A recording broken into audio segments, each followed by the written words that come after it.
Samantala, participation ng PhilHealth sa mga medical expenses dapat taasan ng bagong Pangulo ng Naturang Korporasyon ayon kay Senator JB. Detalye na balita mula kay Raymond at Pasaris Red na 8. Raymond, good morning. Panahon na upang baguhin ang nakagawian ay tinuturing bilang isang pribadong kumpanya ang Philippine Health Insurance Corporation o PhilHealth. Ito ang deklarasyon ni Senator J.B. Ejercito matapos italaga ni Pangulong Bongbong Marcos si Dr. Edwin Mercado bilang bagong Pangulo ng PhilHealth kapalit ni dating PhilHealth President Emmanuel Ledesma Jr. Umaasa si Ejercito na gawing priority ni Mercado ang implementasyon ng Universal Healthcare Act.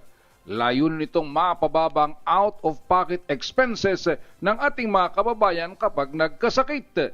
Para kay Ejercito, dapat ay taasan ng PhilHealth ang case rate nito kada sakit o taasan ng kanilang participation sa mga gastos sa mga ospital.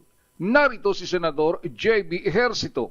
Yung itaasan ng participation ng PhilHealth, no? The aim is really to bring down the out-of-pocket expense of every Filipino. That is the aim of universal healthcare.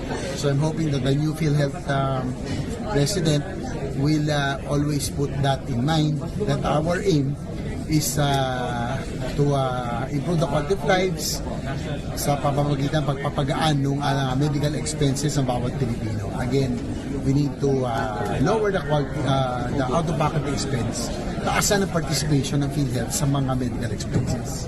Ito si RH28 Raymond Dadpaas para sa DZRH sa Una sa Pilipinas, Una sa Pilipino. Maraming salamat, Raymond.